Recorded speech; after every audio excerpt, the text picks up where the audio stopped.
Steve? Are we on, Steve? I'm going to call the board meeting to order. Oh, no, am I?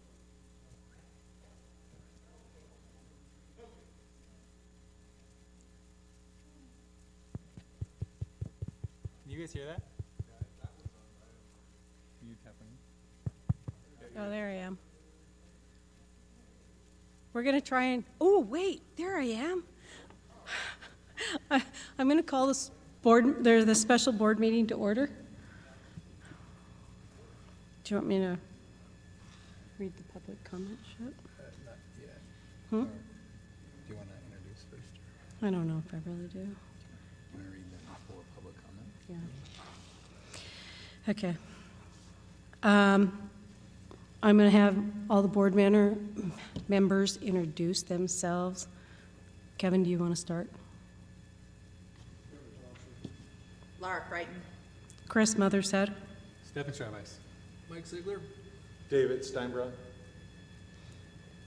Okay. We need to approve the special board meeting agenda. Did everybody get a chance to look at it? Is there any questions or comments? We did add the facility request on there. I'd forgotten to add it when we sent it out.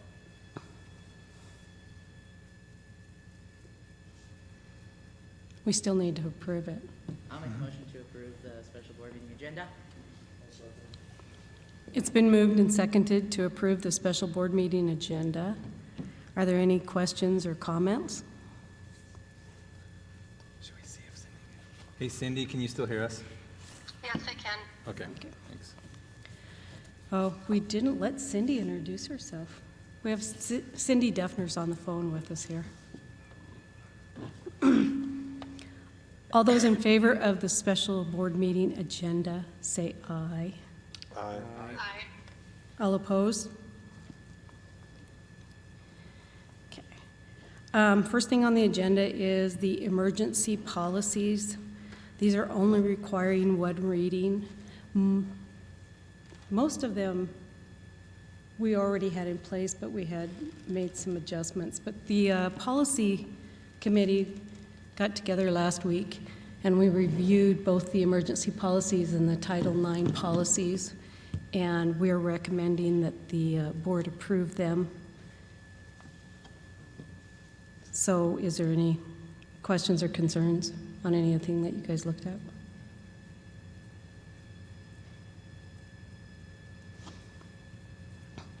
We do need a motion. I'll move to approve the emergency policies. It's been moved and seconded to approve the emergency policies brought forward by the policy committee. Are there any other concerns or questions? All those in favor say aye. Aye. Aye. All opposed? Then we have the Title IX policies. These do require a second reading, but we thought we would bring it up for the first reading today. We did review them, and the policy committee is recommending that they be adopted. And just some background on this one. Title IX has got some pretty major changes that have happened, and so that's what these policies stem from. They're required for us to put them into place, but like Chris said, they do have to have two readings, so tonight would be the first reading, then on Monday it'll be the second.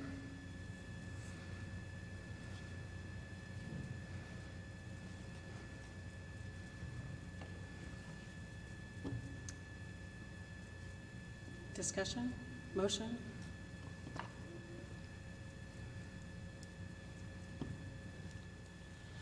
I move to approve the Title IX policy, first reading or whatever.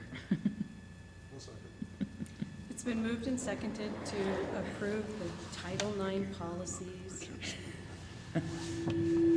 Is there any discussion or questions?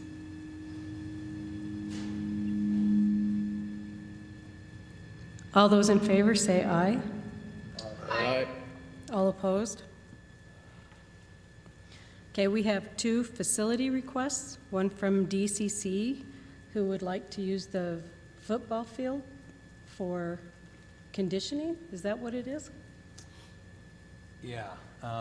DCC uses our facilities quite often for different things, workouts and so forth, and so they've been wanting to use our facilities again this year, obviously keeping the safety measures in place.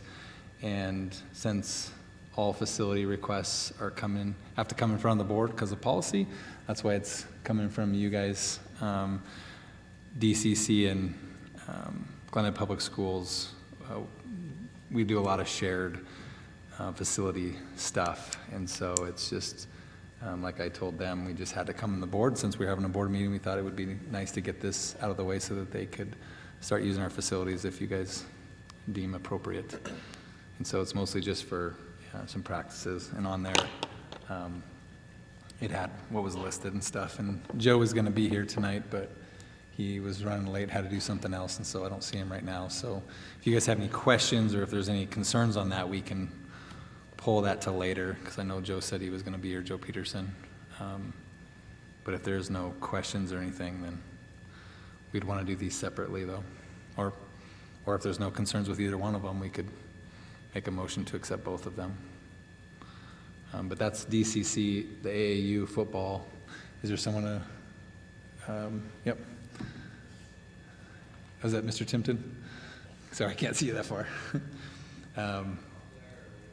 Do you guys have any questions about it? I mean, I know it was kind of late notice on this one, but it did go and get approved by Department of Health. You said it was approved by the Department? It was, yep. So this sheet, and I'll pull it up.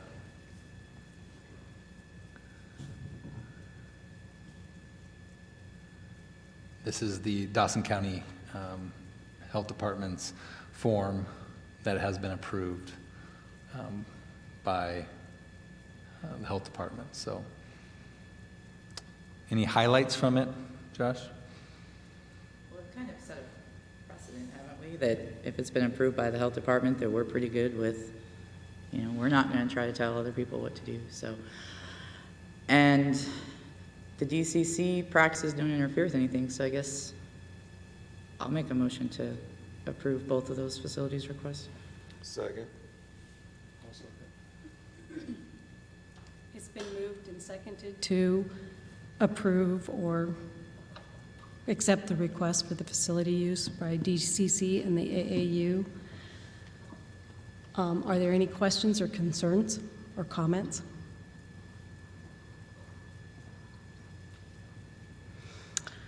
All those in favor say aye. Aye. All opposed? And next on the agenda is the sports activity recommendation. Yeah, so in your guys' packet was our recommendation to the board that we sent out. I think we finalized it on Thursday of last week, or when was that?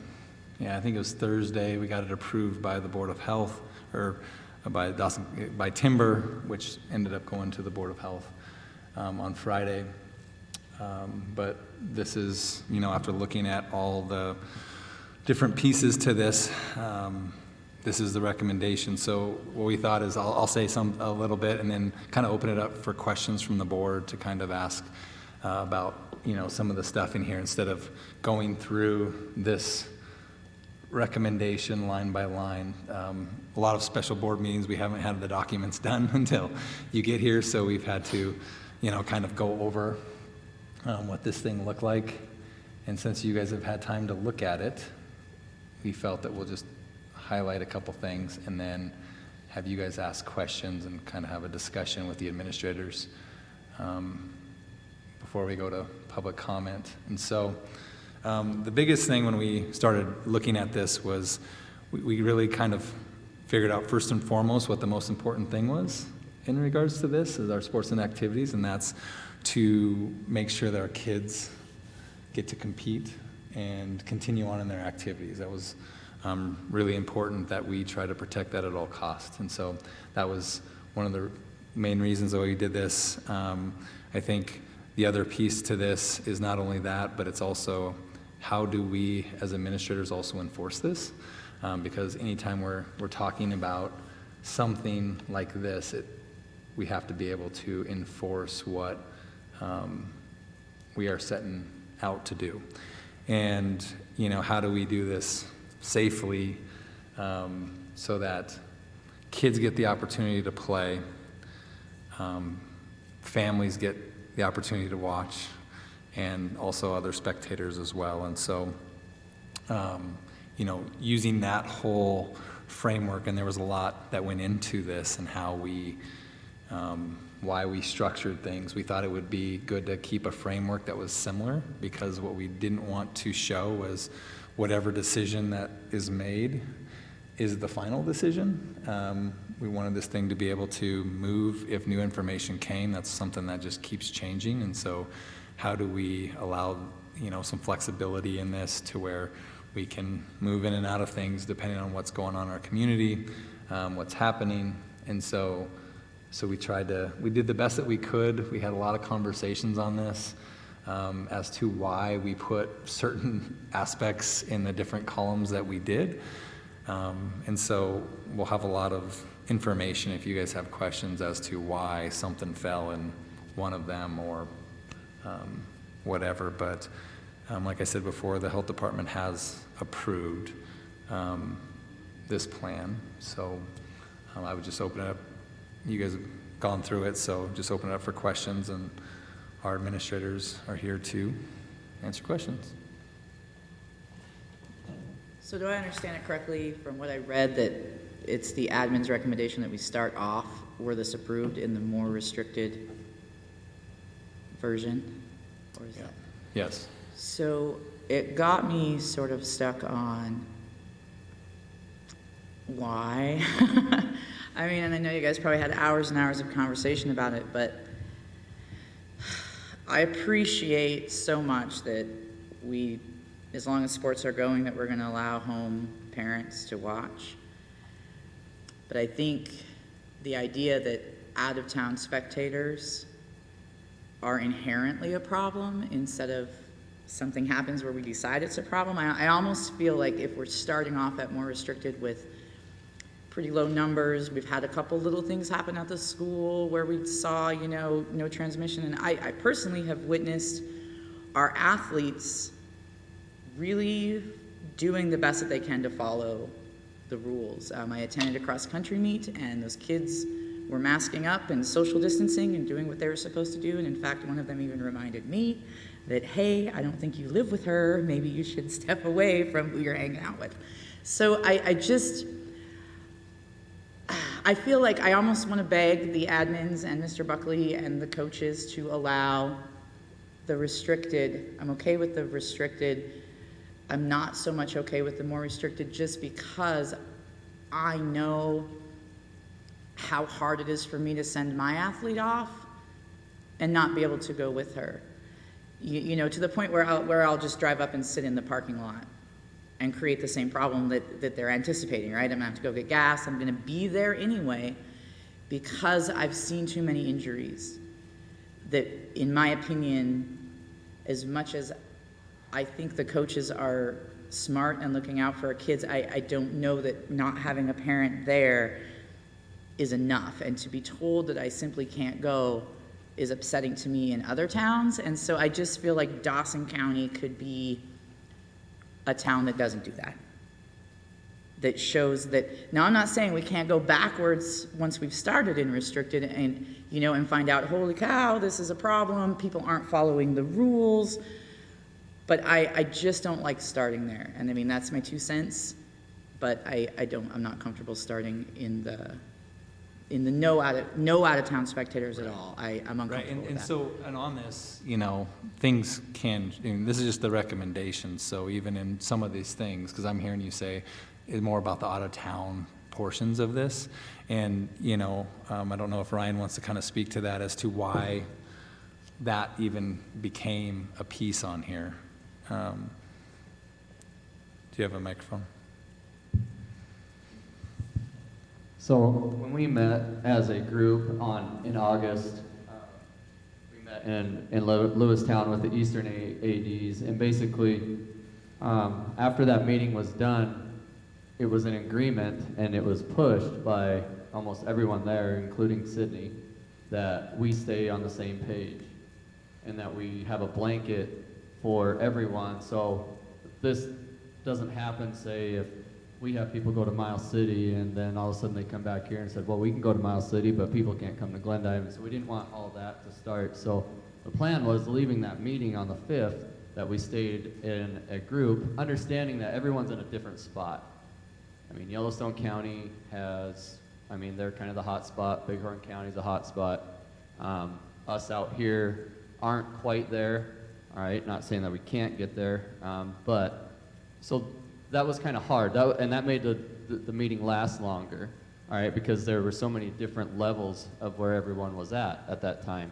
And then, but after hashing through it, I guess, as a group, we had kind of come to a consensus, or had come to a consensus that it would probably be a good idea to start with no spectators. Because it's, in our realm and what we're thinking at, it's easier to go back on restrictions than to say, okay, let's do this, and then all of a sudden try to pull everyone back. All right, so that's kind of what the mindset moving forward with that was also, that if we started out with more restrictions, it's easier to let off those restrictions than it is to pull everyone back in after they've been doing certain X, Y, and Z, whatever it may be. So as a group, that's kind of where that went. We understood as a group that it could get different when we go back to our communities and when we go back to the other admin and things like that. So when we left that meeting, we had the idea that hopefully everyone was going to stay on the same page, but we had probably a good idea that it probably would change because not everyone would be on board, and obviously that's what happened. So things have changed, but Yellowstone County went to no, they were at no people at their games or anything like that for their Board of Health, and that's obviously has changed now. All right, so when we went to do this meeting or put this together, I guess that's kind of the basis of what we were going off. We were going to be a part of the Eastern A and hold up our part and say, okay, we need to make sure everyone else in our conference we're kind of on the same page with this. And then we're going to go ahead and move forward. And if we can go back on our restrictions, then we would be okay with that. I mean, it's not our goal to hold people out. I mean, we want people at our games, all right? And I have, just like you were talking about, Laura, I mean, I was sitting here at a volleyball game and my kid got carted off a football field in an ambulance in Miles City, all right? So I've been there and I've done that, and it sucks. But those are kind of the things that we're looking at with that meeting and in regards to being more restrictive. They were thinking about the safety of the teams and the community and the school, and also just allowing our kids to have a season. There's been several people that have flat out said with health departments and things like that, and that have said, if you really truly want us to have a season, then there should be no spectators. We should limit it to the kids playing and the people around that need the game to happen. All right, if we truly want to get to those state champion weekends, those state champion tournaments, those divisional tournaments, that's our best bet of getting there. All right, and so that we kind of took all that information in as a group in August and then came up with that restricted model. But understanding that, obviously, and it did happen, when people got back to their communities, things changed. All right, there's different ideas in communities and thoughts, and so that's kind of where we're at right now. But that's kind of the background of why we were started in the no restriction or no spectators type of thing. Did we all agree, or did we all necessarily personally agree with that? I don't think so. But we were trying to put a front on that we were kind of united in this and trying to work as a group and as a conference. And obviously with the understanding that things probably could change, and obviously they did. So that's kind of just the background of what we went to in August, and now we're kind of here and things have changed and everyone's kind of a little bit different on where they're at with this. The number of people letting in. I know Hardin is still no spectators at this moment, or at this time anyway, and I don't think they'll move anywhere close to having spectators. Miles City, I just talked to him today. They are still having no spectators in theirs, out of town, I'm sorry. And so... So Ryan, real quickly, when you say no spectators, you're talking about no out-of-town spectators? Yeah, I'm sorry, no out-of-town spectators. Yes, they've are allowing families to in their activities. Yep, no out-of-town. Yes, you're correct. Another thing I'd like to add on this is we talked a lot about certain schools are only letting a certain number of tickets in, or maybe 2 or 4 tickets per household. And, you know, we have certain families with a number of kids, and it would be terrible if, you know, the siblings weren't allowed to go and support, you know, their siblings and so forth, at their participation. Hence, that's why we wanted to include households instead of a set number of tickets under this model as well. And I think the family of the athlete, you know, it's even households doesn't quite, you know, fit, because there's a lot of kids who have 2 households. And you that know, would mom actually, and dad. that actually is in the Both would be allowed household. to come. Okay, so, I mean, and I know that we don't live in an ideal situation here, and I guess, like, I knew coming into this meeting that I was going to be frustrated with what was happening here, but I've been to a few football games in my time, right? Lived here a long time, and my son graduated in 2020, and when we were all really, really concerned about everything, school had shut down, we didn't know if we were going to be able to have graduation. I don't recall exactly how many graduates we had, but they all got to have 2 tickets and go on the football field.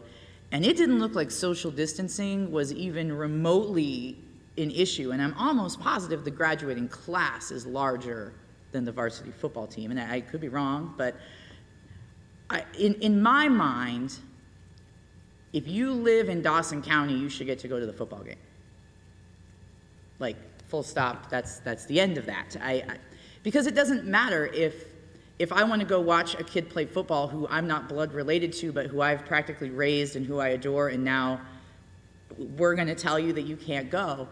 I do agree with limiting the tickets for out of town to 2 or 4 or whatever, but again, I just don't see that if we're wearing masks, and we're doing our best to social distance, and we're not serving concessions, and the kids aren't allowed to cross in with each other, and our football stadium is an enormous, I mean, volleyball's probably going to be a different story, but as far as football, it's huge. I just don't see that it's appropriate, especially, and I'm sorry, Ryan, I'm going to jump around. Are you telling me that all Eastern A schools are doing the same thing, or that some have changed already? No, they've gone from the August 5th meeting, it was no one's going to have any out-of-town fans. And now obviously that's changed. Yes, and it's different across the board, who's allowing what. Yeah. So the reason for it has already been sort of taken away, because we aren't all going to be the same even if we wanted to. Is that right? Okay, sorry. But that's why, when That's how when it we wrote started. this, was at that point, that was still Okay, I just want to make sure part that of I the, yeah. got it. Yep. My brain's going to blow up today. I don't get it. But in fairness, he did say that they left with the understanding that Right. it could change. They didn't leave saying this is in stone, we're not gonna move. They left with the idea that this could be different by the time school starts. Opening the door for, is it just Sydney right now that is allowing, or are there other schools? No, there's several other schools that are allowing, yep.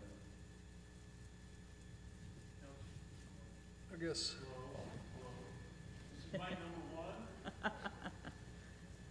Everybody can, ooh, hey, there we go.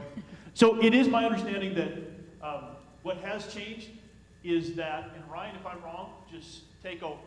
But it's my understanding that, just so we're clear here, I think, because you were talking about 2 different things. One was out-of-town fans, and then one was just general attendance. And it's my understanding that other towns in our conference are allowing out-of-town fans.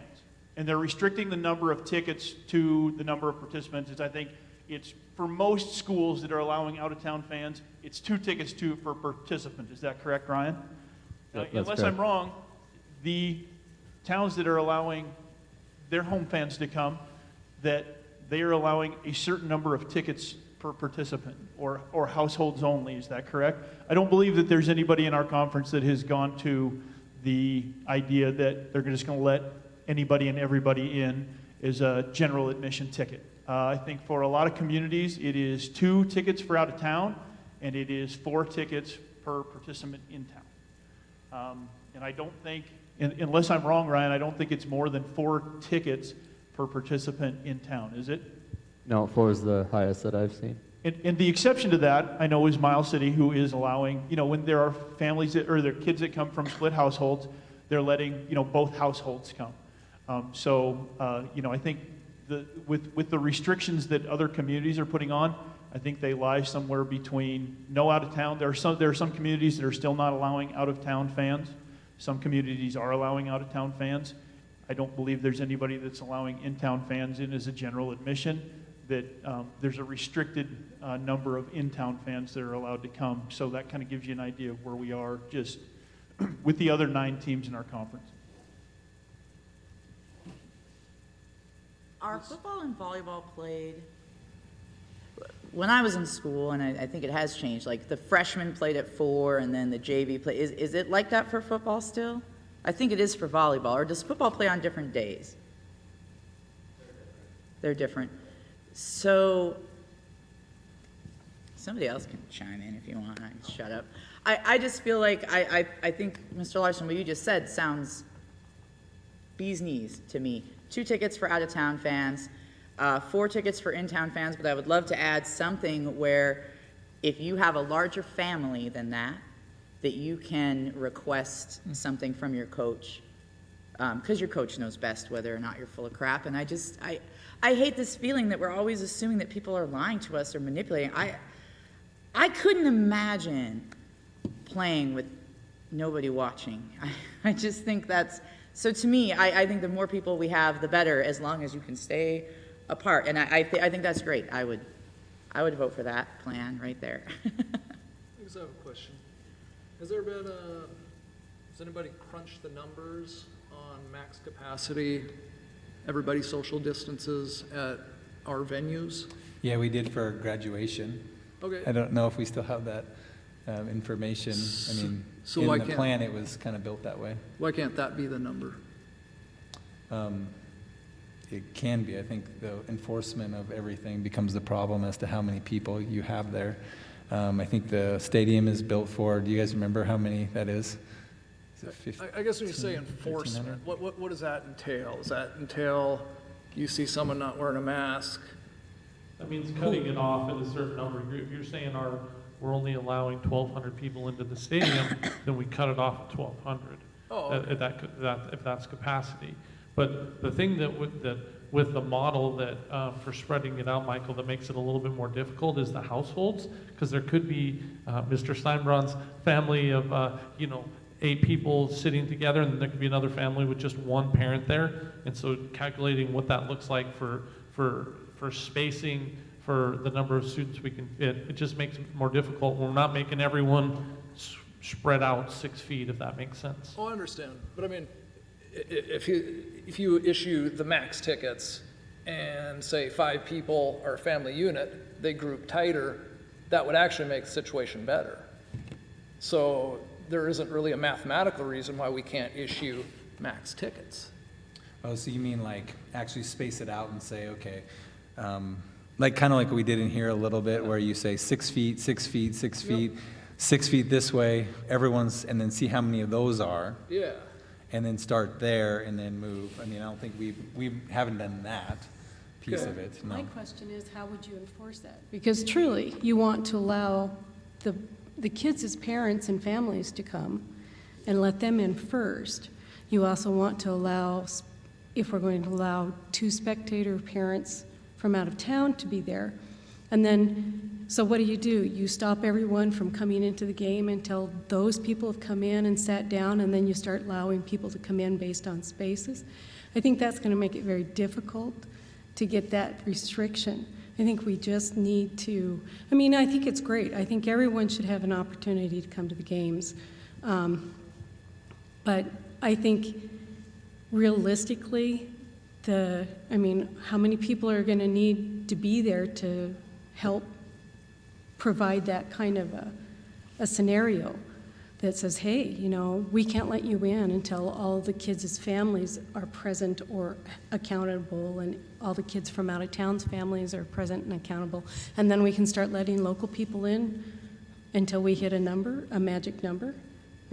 I guess I would be a little upset if I was, 3 people from getting into the stadium and they said, nope, sorry, we've reached our capacity. So, I don't want to be the person telling that person, I'm sorry, we've hit our number, you can't come through the gate now. So, When's the last time we'd had that many people at a football game? Right. Ever? I don't know. Or a volleyball game? So can we take,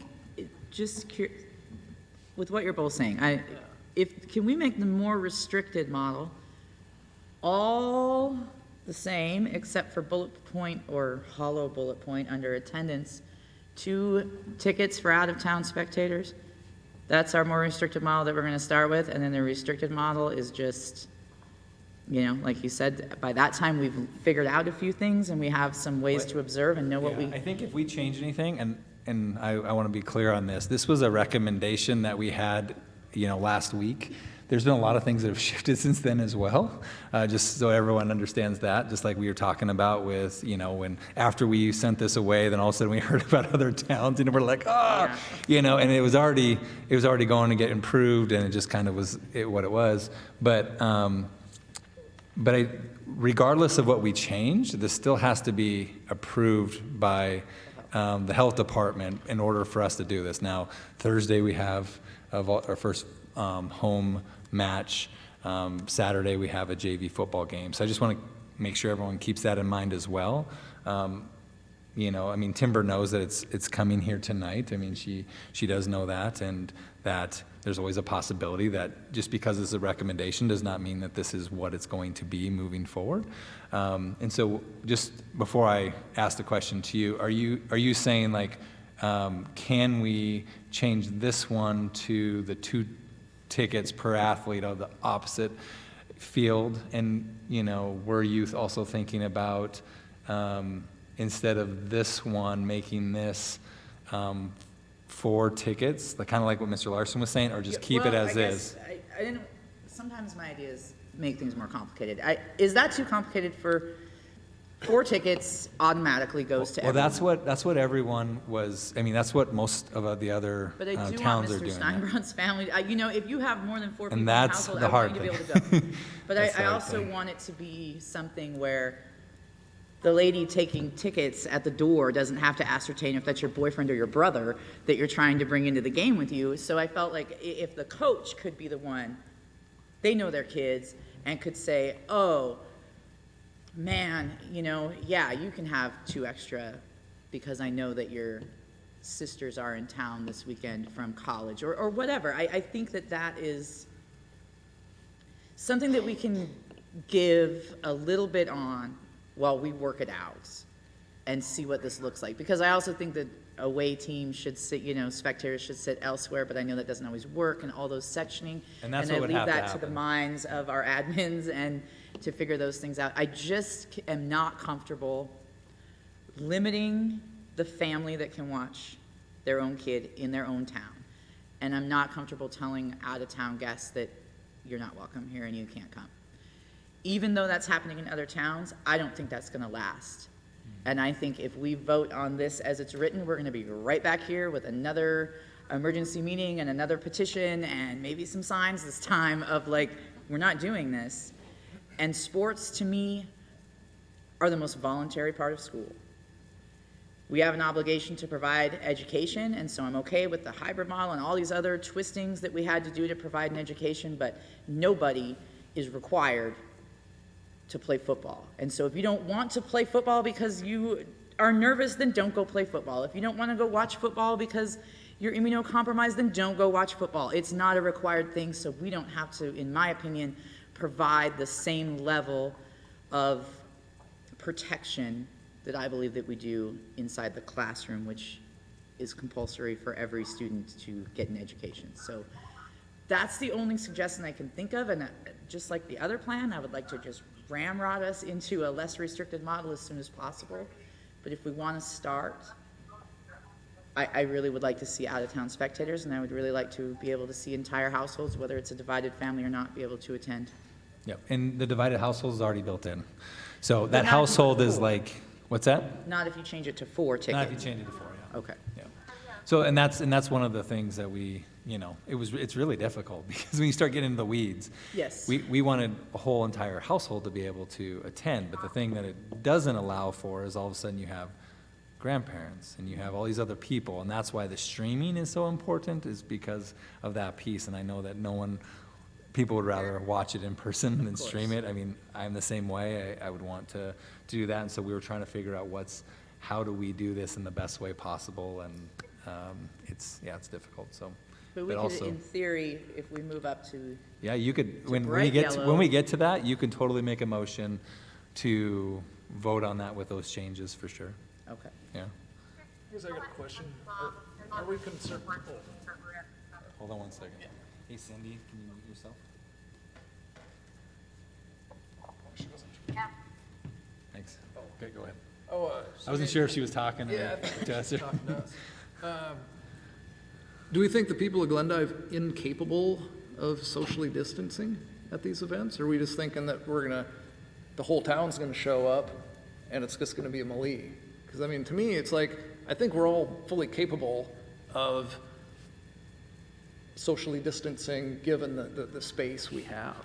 I mean, like I said before about the attendance, I mean, when's the last time we had a packed gym or a packed football field? My son played 2 years ago, and we had quite a few home games that were, I wouldn't say maxed out, but there were a lot of seats available. And we were sitting shoulder to shoulder.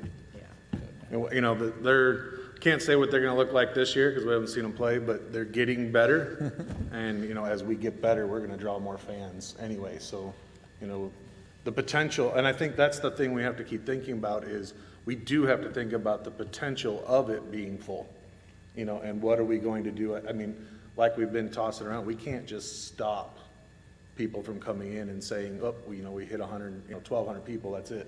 You guys you're out. I mean, for one, I'm notoriously showing up 5 minutes into the game. I would hate to get there and find out as a family member, Yeah. it's already full and I can't get in. I guess, couldn't we, we got a big different sections, section off a certain section for family members, like concerts, they have the special seating and then the not so special seating. Would all family members fit in a certain area just to have different types of tickets? Say general admittance, family sits here, general admittance, you can sit in the nosebleeds. Well, what do we have for varsity players, Mr. Buckley? We probably will suit, I would say, as a whole, we have 58 kids right now. Obviously, all of them are not going to suit. We would probably suit anywhere from, I would say 35 to 40 kids. Probably closer to 35, considering everything that's going on. On a normal year, I would suit every sophomore through senior that we could put on a home sideline. On a normal year, I suit them all during that time, sophomore through senior. But obviously this year will be different. So I would say 35 would be the top. And I guess I'm just visualizing the stadium. By the time we throw in students in their section, visitors in their section, parents in their section, we really only are gonna have a section left to open it up to the general public, which is still gonna limit us to a very small number of people we would be able to allow in for general admittance. Will we include cheerleaders and their families? Should. Yes. Yeah, that's part of it, yeah. So, then, I don't know how many triggers there are this year, 10, 30, 12 to 10 usually. I mean, you're getting to 160 Yeah, to it's- 180 people that you're gonna let in for sure. And I have to agree with Mr. Steinbron. I did not, in my head, didn't think we'd see a full stadium, but the last couple times I went to a football game, even freezing to death, I was struggling to find a place to sit where I was not touching someone else to cram myself in there. Now, we don't have pet band, so that clears up one more section, but are our stadium seats numbered? I don't think so. They're not? No, Okay. there's no numbers on Okay. One thing I just want to say logistically, because with talking with this was before we had the red and white scrimmage, and we kind of used that as a little bit of a test run, and then we haven't sat down and met as a group after that, but. For some reason, I can't hear anything you're saying. I think it's the microphone is, Oh, can you hear me now? That's better. The red and white scrimmage, we kind of used as a test game for part of this, so we allowed family members or parents of the players, and because that's what we're all talking about, is it's hard to visualize what we're discussing.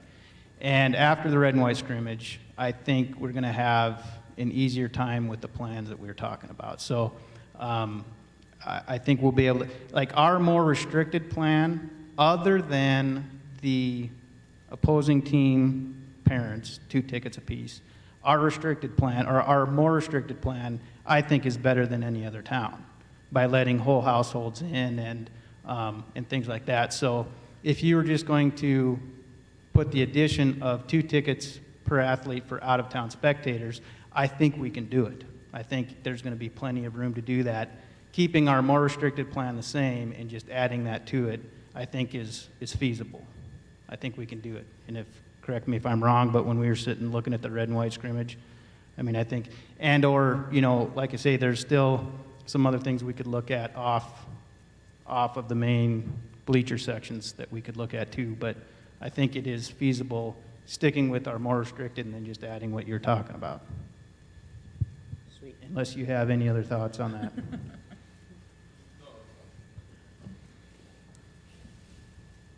So what would take us from more restricted to restricted? What metric would that be? And so this goes in the conversation when we went to reopening plan and the triggers. I think that is really difficult to say. I know that when we talked about the triggers, my thing was I came here and I was supposed to come with a recommendation for the triggers, and I was like, this is really difficult because I feel like by making a black and white recommendation, I think it actually puts us in a really harder spot to move than if we kind of see how it is. The hardest part about this, and I think, going back to the reopening plan as well, is to make a good decision, you have to have data.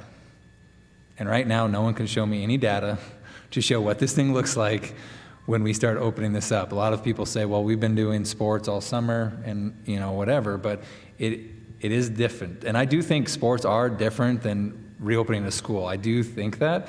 But when we reopened the school, all we had was like other countries, which is different than in America.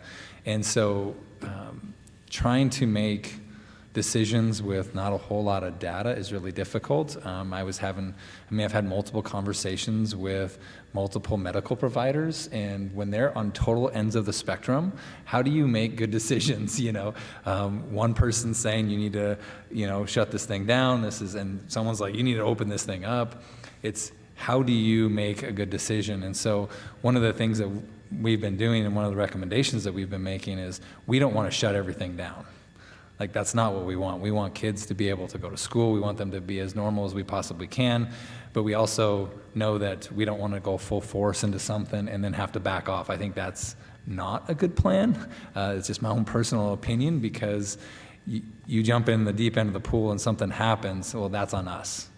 And I would rather do it as safely as we can right away and then move into that. So I know that's not answering your question as to, what that takes to move to more restricted or restricted.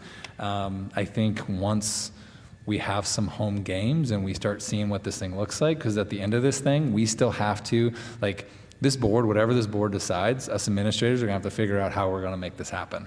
I mean, that's how this works, right? You guys set this, and then we have to try to figure this out. But when it comes down to it, we're the ones on the field telling people yes or no based off of what we are, what you guys have put forward. And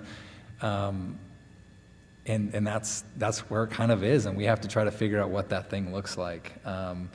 And it becomes difficult at times. And so it's really difficult to give you an answer on that, and maybe I should have an answer on that, but I can't see how I can give a really good logical answer to that with everything being all over the place and us not having the data as to what this really looks like once we start getting into this. I do want to get to the restricted, just like in the reopening plan for schools. I want to get our students back into the restricted model. And so once we have some data, I think it makes it a lot easier to be able to give you that definite answer as to what that looks like. I do have a suggestion in deciding how and who gets in and what tickets get given. And you guys may have discussed this already, but we have our activity cards that we give out. It would be blending the idea of what you were saying, Laura, where the coaches know who the kids are and what their families are. You could easily turn in all of your athletic members. The school has everybody that's in their household, In the Infinite Campus, we do. Yeah, and so, just issuing cards to them that way. In my case, it would say, Steinbron family plus 6, and then list the 6 kids that are, able to come in. That keeps your ticket taker from having to worry about who's coming in with the tickets, and we change it each season. As long as this clicks out, we change it for basketball and wrestling. And that's exactly what we had already planned, exactly what we had talked through, so it was a good idea. I feel like the only change, at least from my vantage point, that I'm trying to make, or what I'm asking for, is that 1 point on this plan. That's what I think should be changed. Is the 2 out-of-town spectators? Where it says no out-of-town spectators, I don't think we should start there. And for me, it falls back on, my daughter didn't get to have a tennis season last year because it was over real quickly. And like you said, we have no data. We have no idea what sports are going to look like in 3 weeks. They might not exist. And so to me, I want to go see everything my kids are doing in case we're talking about going forward. I'm more concerned that we're going to go backwards into the red. And I just think we have the stadium that's built in with the seats. Now, I know you guys are probably sick of me saying when I was in school, there was bleachers drug over to the other side. And I don't remember, it wasn't like visitors sat there, but it was for the visiting team maybe sat there. But when we were doing swim team, we would haul bleachers from the ABC fields, the softball fields, and move the ones at the tennis courts around, and it's really not that bad to do. Do you think it would make people more comfortable who are making these decisions if we had the away team sitting on the opposite side? So I can tell you that I don't think you're going to get any pushback from us on those 2 tickets for the out-of-towners. As I said, when this was made, Oh, okay. we were in agreement. Are you telling me I can quit talking about it? Yeah, well, I'm just make it easier for you as that piece we were trying to uphold what was talked about at that August meeting for the athletic directors, and because we have had extensive conversations about parents and being how important it is to have them at the events. I mean, one of the things that we know is just because we do that doesn't mean that other schools are going to allow us to do that. I mean, that's going to be their decision. I mean, your guys' decision, if we choose to do that, I think we're fine, and it kind of talked through some of that stuff. We were really just trying to uphold what was agreed upon at that meeting. But we do also understand that aspect of that. On that same note, though, when you're asking out-of-town people to come, we feel like that they would need to be separated, just like you're saying. So on the football field, possibly coming in the Merrill where the ambulance comes in, they walk down, we have some porta potties out there. I mean, we can literally make sure that they aren't there. In the gym, we can do something similar, and we can kind of make it so that they have just a section and they walk in one door, out that door. We even have, could have a plan for the bathrooms. We would still have to work through some of that stuff, but we have had conversations about that, knowing that, you know, a lot of us are parents and want to do that as well, and the importance of if, you know, Ryan said this, I mean, he's had to go through that as a dad, when your kid gets hurt and not being there, and being able to be there, and the importance of that, I think is really important as well. So I think, yeah, you're not gonna get any pushback from us, I don't think, on that one. Can I ask one other question, No. more regarding how the board works? I still call myself the new guy, even though I'm not the new guy. Can the board approve red, orange, green and ask to, you know, have another conversation with Timber about the yellow spot, about what we can do differently there, so that we know what we are gonna present to her for these games coming up this week? But the restricted spot, I'm with Mike, where there's nothing that says when we go either direction, and so I really do have a hard time with that, even though I understand. And I too would like to see, how does this look across the state in 4 weeks? You know, we might find out that there is nothing worse for spreading COVID than the old pigskin, and then, you know, we gotta close everything. Or we might find out that everything is going fine and well statewide, and that we can move up. But I don't want us to be hung up, because I don't like the way that, you know, I'd want to make some changes to that yellow too, but I would want to have Yep. time to talk to Timber myself, and maybe everyone feels the same. Yep, you could totally just approve the more restricted with those changes, and then have further discussion. I mean, we have another board meeting next Monday, and we can put that on the agenda to talk about, and then put that to Timber. I was just gonna say something, but I totally lost it, but yeah, totally, can do that. And that is all I have to say for now. It's gonna be more of a question to Timber, but is there a out-of-town bathroom at Albertsons? Is there a out-of-town shopping section of Runnings? That's Then, fine, but we're not Runnings and we're not Albertsons, and it's not our responsibility to monitor how they handle their out-of-town visitors. We're a public entity, and we have to take what we think is going to keep the staff and students safe. And if that means that we have to restrict some activities by not allowing certain amount of people to come, then that's what was required. well, I can see that being on us, but as far as the health department differentiating, you know, treating us different than This is an event. anybody else. It's, anytime anyone hosts an event with more than 50 people, they have to present a plan to the health department, which is then approved. So like, AAU's plan was approved, and it's very different from what ours will be. And I think, I mean, I appreciate where you're coming from, that like, this sucks, but I think when the school hosts an event that the school is putting on, if we want to present a plan to Timber that says we don't care where the out-of-towners sit and everybody can mingle together and see if she approves it, we can do that, but I don't see any point in holding up the season or anything else based on sort of a don't tread on me political thing right now. No, I understand that. It's just, I mean, I read the letter to AMFO, and, yeah, it's, I guess that's where I was coming from, that the governor's letter actually said that it, you know, it in no way was to be treated the same as, say, the schools. Right. And I guess I'm not, Separated the and I'm schools. not just saying that for that in particular, it's just the general idea of the situation. Yeah, and I guess that'd be a question for Timber as to that piece. I wouldn't be able to answer Yeah. that, but I do know that we talked a lot about for us, because I mean, we're not always on the same page as administrators. I mean, we have a lot of conversations about this. Is no different than what's going on here, to be honest with you.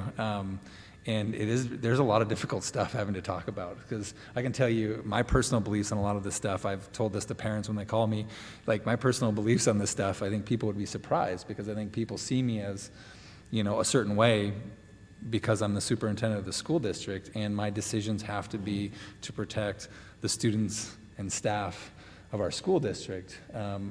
My decisions as a dad for my family are different than I have to be as a superintendent because they're different responsibilities and so forth. But yeah, it's really difficult when you start having these conversations because there's different beliefs. I mean, the AAP has basically said they don't want spectators.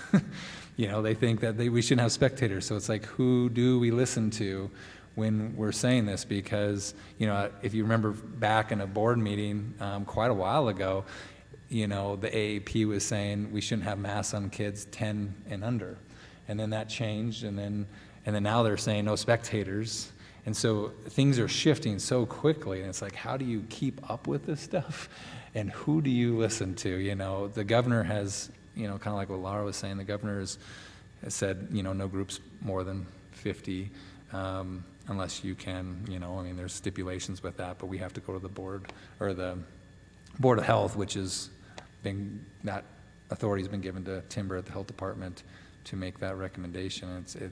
I don't know, the whole thing's difficult, and I really wish that we could just open this thing up and let people come in and, you know, it's just how do we as a school district, I know where I was going with this, you know, we talked about a lot because we weren't all in agreement, and some of the same things you're bringing up, and we had to keep coming back to, but we can only control what we can control.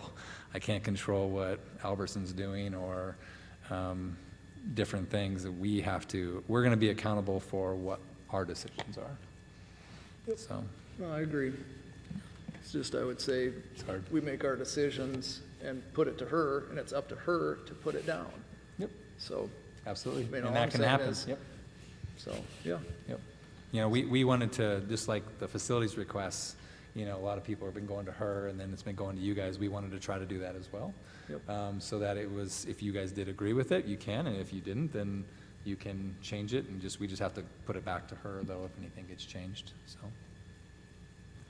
One thing I would like to add too for Washington Middle School is we're not too worried about the football games and so forth as far as the attendance and being able to spread out. We think we'll be fine with that. But our gym bleachers are not very big, and so if we are having out of town spectators, we probably need to shift our games to Dawson County High School, at least for this fall. So that's just another bit of information for you guys.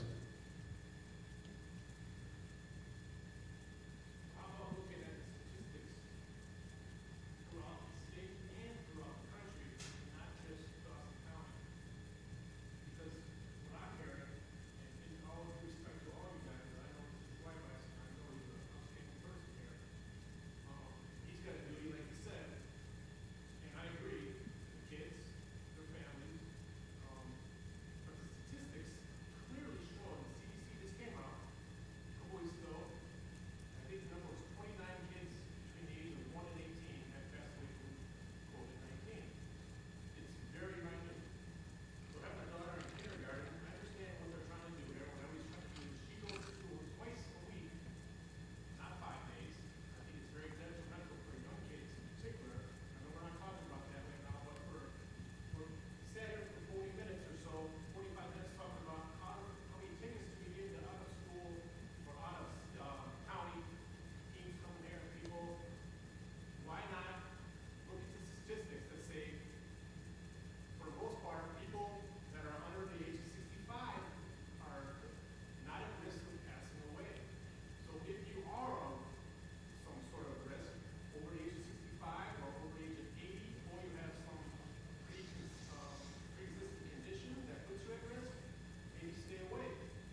I think there's been 3 hospitalizations. I'll give you Okay, my thank you. opinion on it, and it is only mine, I don't speak for anybody else, but statistics are great. Unfortunately, they may not match up with what our statistics are here, nationwide, statewide, countywide, whatever you want to look at. But those are the statistics that people above us are using to set things into motion. What we have to do is sit and decide, what are we willing to risk? The county health board does, I had somebody say to me today, well, you don't have to listen to the county health. We do. She could come in tomorrow and shut the school down for any reason. She could come in, I say she, they could come down and shut down an athletic event for any reason. What we have to decide is, do we want to take the risk that that's going to happen? And then go right back to the board, the beginning, and say, we're just not going to have anybody. And that's what we're left with, because we didn't, we can look at statistics, but they don't set the rules, they don't set the mandates, they don't set the things that are passed down to us that we have to look at. Statistically speaking, yeah, we should be wide open. I don't think we're that big of a risk right now. But we have to look at the fact that there are places that have been, and so they've set things as a precedent, and we've got to look at those precedents when we make a decision. We can't just fly by the seat of our pants and do what we want on our own, because there are people above us that are going to check us and come back and say, no, you're not. And, and then what are we going to do? Then we've got a whole bunch of unhappy people because we didn't respect what was already a precedent for us to look at. This isn't a revolution. We can't just challenge things because we feel challenged. This is something that none of us have gone through before. And what is it going to look like? We don't know. But we're gathering data as we speak. And that's what we have to live with. And I don't like it. If it was a revolution, would I be on one side or the other? Sure. I'll pick a side.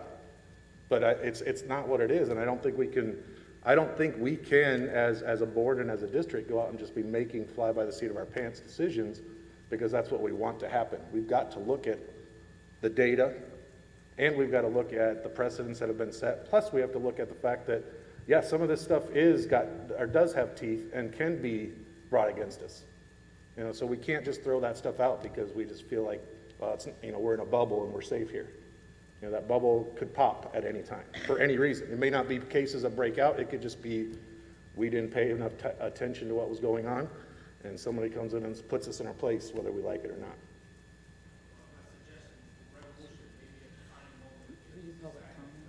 I'm trying to get that. Yeah. I'm sorry. I think since we have hit to the public comment, I think we should go ahead and get into public comment, because I think that the board has gotten to the point where we have probably gone over as much as we possibly can without having to circle around. Which part of this do you think I need to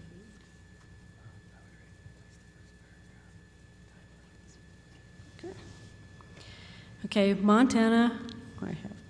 Montana law recognizes the right of the public to make comments at a board meeting. The right stems from our constitutional provisions concerning the public's right to participate in government. No person shall be deprived of the right to examine documents or to observe the deliberations of all public bodies or agencies of state government and its subsidiaries, except in cases in which the demand for individual privacy clearly exceeds the merit of public disclosure. Article 2, Section 8 and 9, this is not a time for questions to the board. If a question is asked during the public comment, the board will not answer. If you have questions, we ask that you write an email to the Glendive School District.org and someone will get back to you within 48 hours. I am going to set a time limit of 2 minutes for talks. We have David here on a time limit, so we want to try and get him out before it gets too late. We had four people have signed in. If you want to come down to the mic here in front and talk. Crystal Amsler, sorry.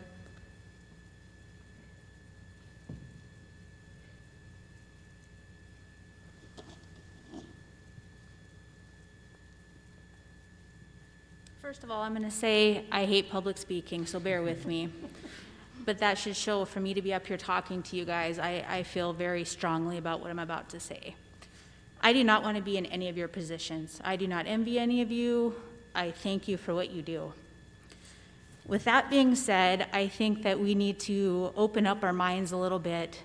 And Laura, you pretty much said everything I was going to say. From being a parent, needing to be there to watch your kids in case they get hurt, to see them make that touchdown, that we should not be taking that away from visiting parents at all. I think that is, I can't even fathom not being there to watch my kids in their activities. To answer Mr. Buckley here, I belong to a page on Facebook. These parents are very much for spectators at these games. And I have about 15, 18 different schools and what they're doing. There's only 3 listed that are not allowing visiting spectators. And most of them are in Eastern A. Havre, but they are meeting tonight to revamp their plan. Hardin, don't know what they're doing yet. But everybody else on there, Lewistown, Sydney, they're allowing visiting spectators. And I think that that needs to be pushed forward.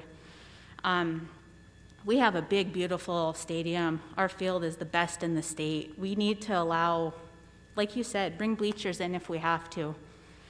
I also have a petition that I started to allow spectators and has well over 400 signatures that I will leave a copy of it with you guys. I ask, please consider starting in the restricted, and then if people are on the sidelines spitting in each other's faces, okay, that's enough, we're gonna go back to the more restricted. You know, trust us as adults to social distance, wear our masks. We do it everywhere else, trust us here, and see where it goes. Thanks. Thank you. Thanks, Crystal. Marcy Smith?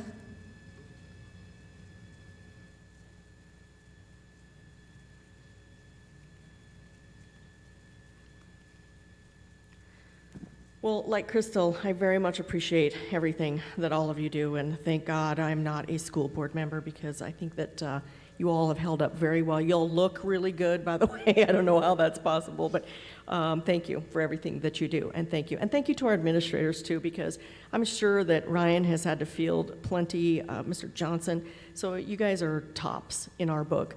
I just have one simple thing that I'm interested in saying. I'm on the Booster Club board, and one of the things that I have noticed over the course of many years, I've had 4 kids graduate from DCHS, one that is now a freshman, so I'm on the tail end. But I have noticed over the many years that my kids have been in high school, my biggest complaint, the biggest complaint that I have, is more parents are not attending these athletic events. They're not supporting their kids. Even going to the red and white scrimmage, I was shocked, thinking, goodness gracious. I mean, we have an opportunity, we're being told we may not be able to attend these. Where are all of these parents? So that really frustrated me, that really frustrates me. And one of the things that I would encourage you to do is to add an addendum or a codicil or whatever it is that we have to do to the restricted, to allow more of our community members to come in, because we really do have a lot that I know really, they're so supportive. I would hate to see somebody like Jerry Jemison not be able to attend a football game that he's been coming to for hundreds of years, literally hundreds of years. I would hate to see any of those. I sit in front of they classify themselves as the old guys. And they can remember every time. Last year, I was hilarious that they told me that they knew how many touchdowns Tommy Ziegler had run in during the time that I didn't even know Tommy Ziegler played football. I mean, these guys are really, these people are really dedicated to our athletics. And we see it at our Booster Club meeting. We see it at how much they put forward. So one of the things that I would very much encourage, besides the fact that, I have an argument with the other towns that are not allowing spectators in. I have a big argument with that. I don't want to be sitting in the parking lot waiting for a call, my son has been injured. My argument is not about that. And I'm happy that we're, talking about having spectators here. I think that sounds like it's good faith for us. But my issue is that we really need to let more of our community members in, mostly because if you say only parents are going to come in, I would hate to look out and see less than 100 people sitting there cheering on our kids. Because I know that a majority of people that attend these games are community. We have a $5 million community, which I remind people that are bringing their dogs in there every time they come in. Let's enjoy it, and let's our community enjoy it as much as our spectators from out of town as well. Thank you guys very much. Thank you.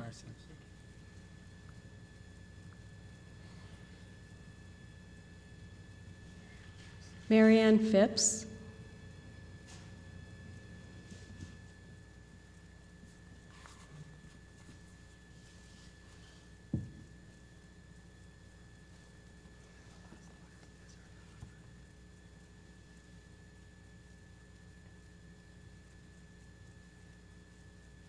I too want to reiterate, I really appreciate all of the work that everyone has done. I know that Stefan, I know all of the administrators have done a lot of work.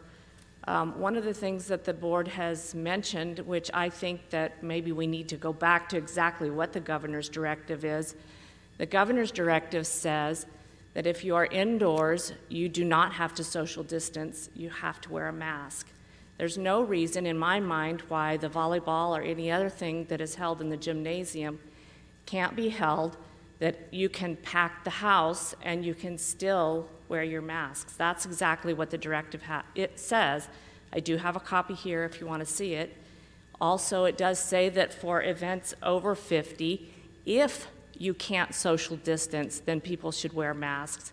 I think everyone can agree that for the fall sports, everybody's probably going to be wearing a mask of some sort anyway. I know when I go to the football games, I've got a scarf over my mouth because it's cold. So I don't think that really there should be any restriction as far as the football stadium goes. I think that, again, we can pack the house there. I would like to see that happen, and then we can allow as many people as possible to attend. I think it would be a tragedy to not allow other towns to bring people.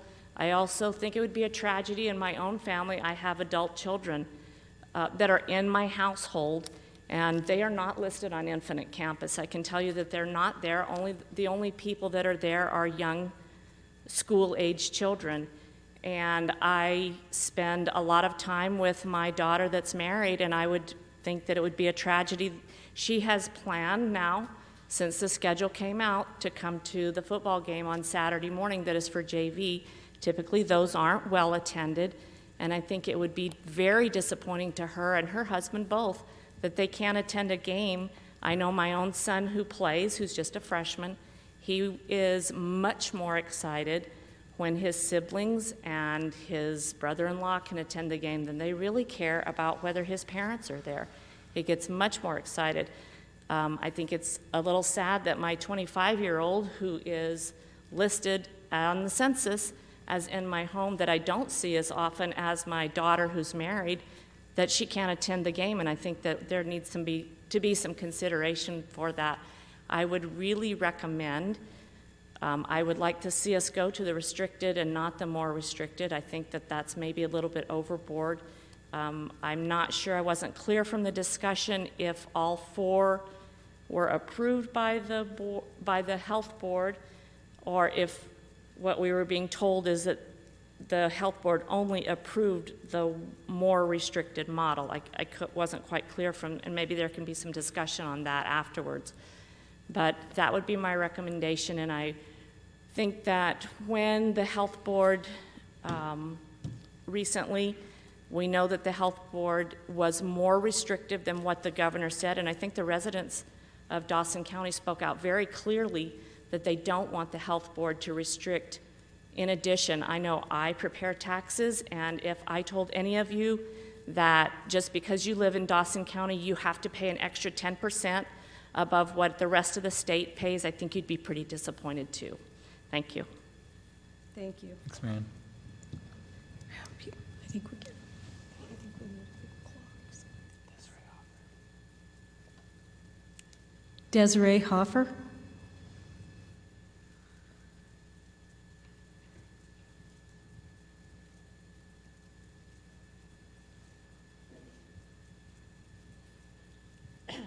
Sorry, I don't have COVID. I just had to clear my throat.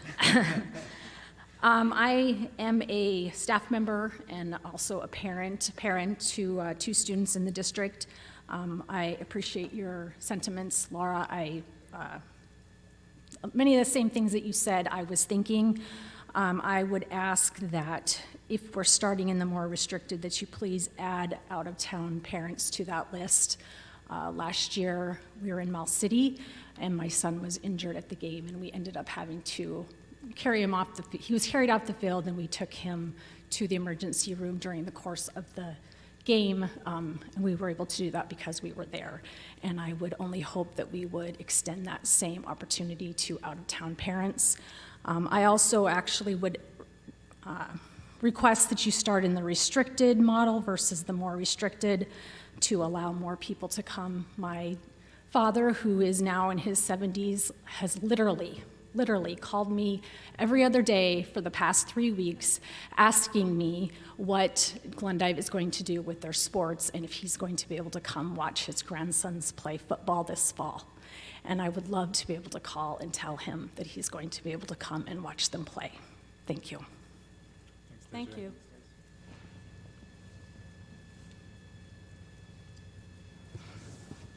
What's that?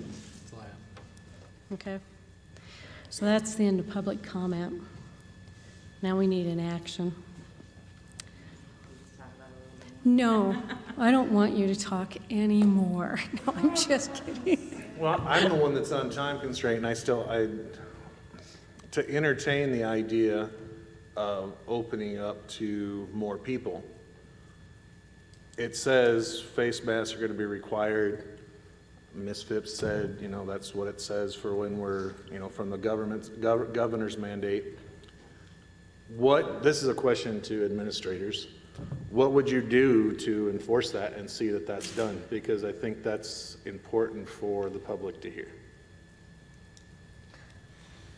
Yeah, I think this is one of our concerns is getting a little bit of guidance on exactly what do we do. We've got a couple of different options that if it's a person who needs to put on a face mask or because they're not socially distancing, is that kind of where I'm going? Obviously we'd ask them to put it back on.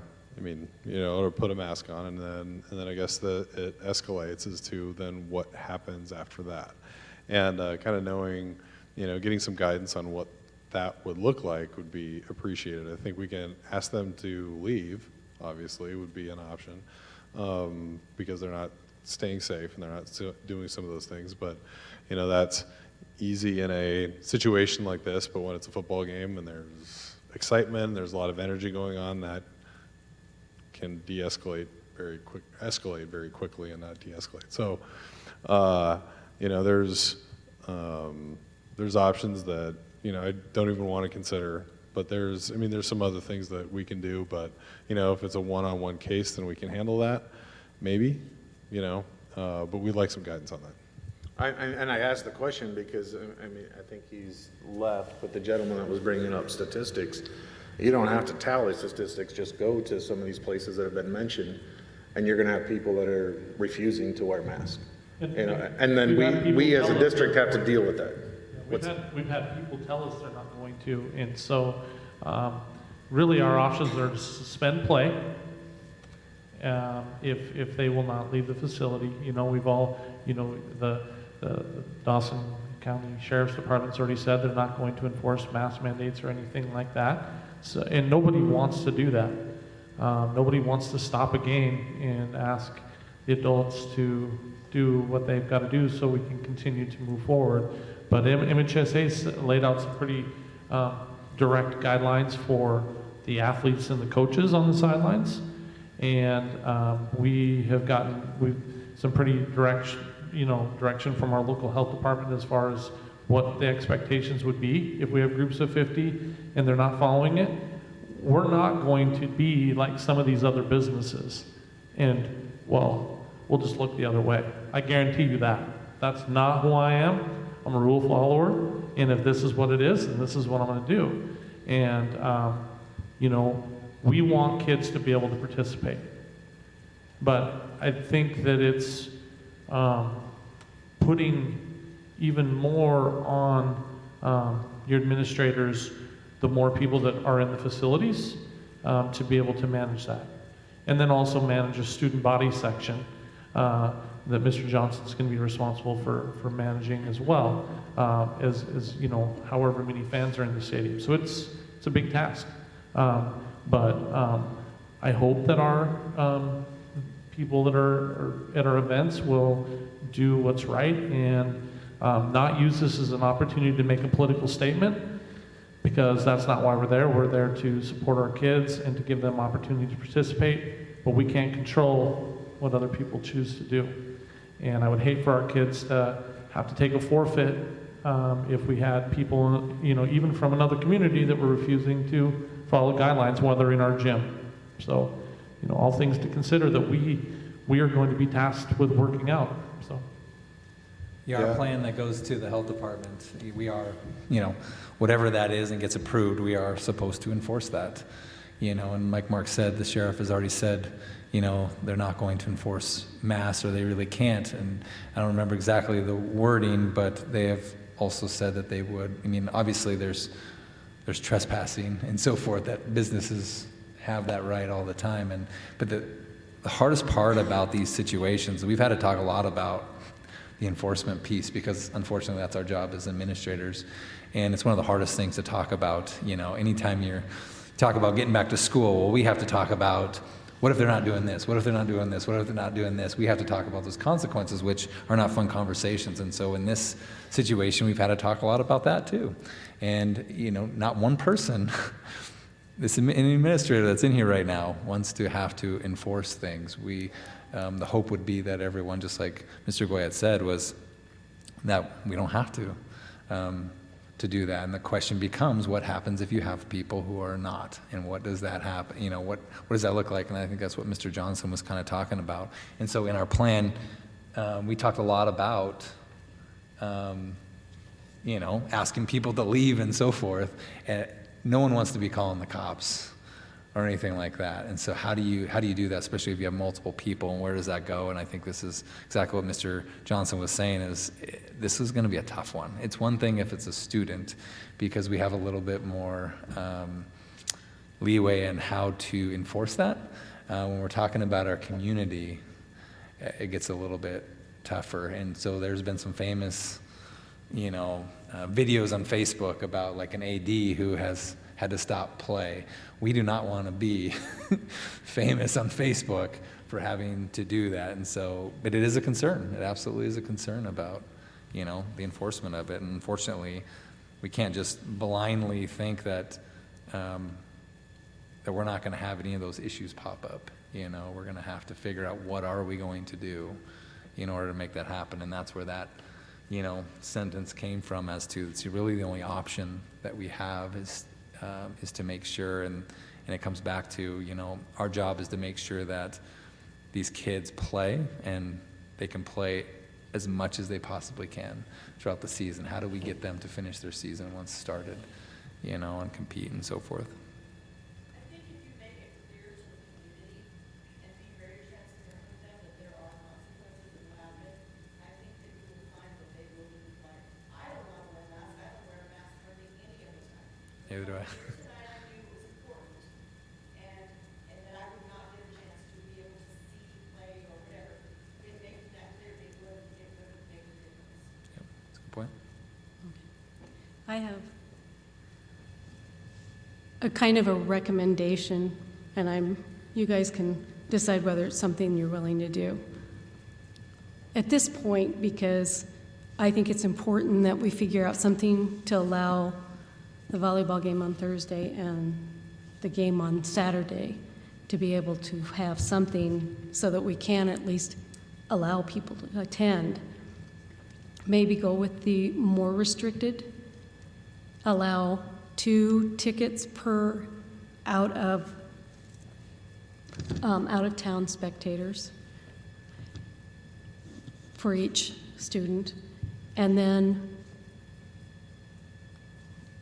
on Monday, revisit it with the idea that maybe ask to figure out what would be the capacity of local spectators that we could fit into each one of the facilities, and then offer tickets at an office that are there for people to pick up until they're gone, so that we can have local spectators, but still stay within a guideline that's safe for us. But that's something that would have to go, I think that's something that we'd have to discuss more on Monday, because you guys would have to figure out how many tickets would be appropriate. Of course, there'd be way more on the football field than there would in the Washington gym, but it's just an idea. And that way we get something, these guys, you're gonna have to take that to the health board anyway, because we're adding the 2 tickets for the out-of-town spectators per student. But at least then they might be able to get a recommendation back, and since we've already approved that much of it, they can do that for Thursday and Thursday and Saturday's games. One thing that Mary Ann brought up in her public comment, and I think it's important to state, is she asked about what was actually approved by the Board of Health. This whole thing was approved, but our recommendation was in the more restricted, so that's what's been approved. So, if you guys change that recommendation still has to go. And so, either way, if you change the more restricted and go to that, you change it to the 2 tickets per out of town, just like Chris said, you could, we could do that, and then we can revisit with Timber as to that. We worked with her on this before it got approved, as to what that looked like in each section, but that doesn't mean we can't change some of these ideas and have an idea next week with more information too for the restricted. Just depends on what you guys want to do. So, motion, We're gonna need a motion, so that we can at least approve for the coming games. crafting the perfect motion, you guys, is like really hard for me. So I'm gonna make a motion that the board approves the red and the green as written, the orange with the change of 2 tickets per out-of-town athlete to be taken back to the Board of Health, and that on our following meeting on Monday, that we have a conversation about what restricted could look like different than it is, knowing how many people we can fit in your spots everywhere. I hope somebody's gonna have a fun time writing this motion down. Because I think that makes a big difference as to what we're looking at. If you can only have 15 people in the Washington School gym socially distanced, well, that makes a pretty dramatic difference of who gets to be there. So I apologize for not thinking of, I just always think everything's here because it's so easy. So I think Washington's going to be very different. I move that, all that stuff I just said. No second? I'd second. Okay, it's been moved and seconded to approve Laura's motion, which I'm not going to repeat. Are there any questions or concerns or comments?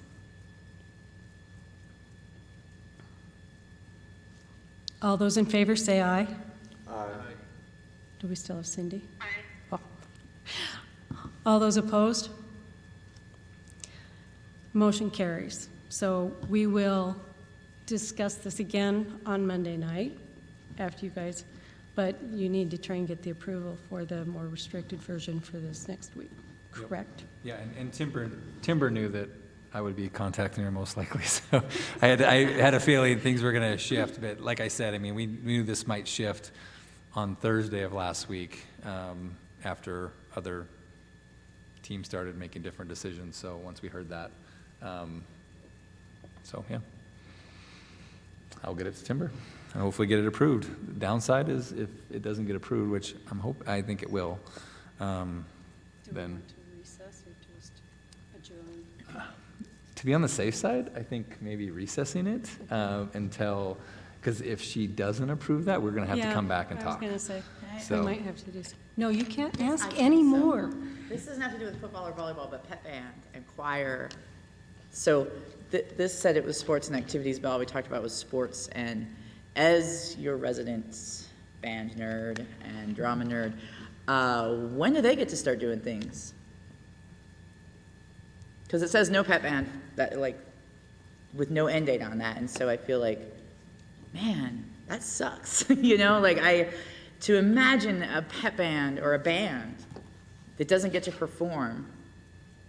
Pep band is the thing that they do. Concerts, I mean, I'm already reading that they're saying they don't want them having concerts. There's no Eastern A, they've had everything taken away. And so I just want to take this moment to put that in everyone's minds that we need to find a way for our music students to show what they do too, the same as we are finding a way for our football players and our volleyball players and our cross-country runners. And so I'm looking forward to hearing later what they'll get to do. I just wanted to mention that.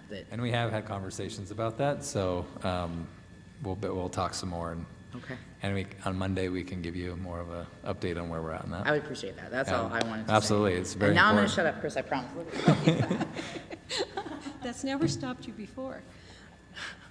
But I am going to recess this meeting, and I'd like to thank everybody for coming at the last minute so that we could make some kind of decision so that we could get some spectators to the games next week, or the rest of this week. So, thank you, everyone, and thank you for the comments. Absolutely. Okay? And we will be, just so you guys all know that are in attendance, we're going to be taking the video and trying to post it on our website as soon as we can. I'll be traveling, but just so everyone knows, that's how the streaming option is done at this point. So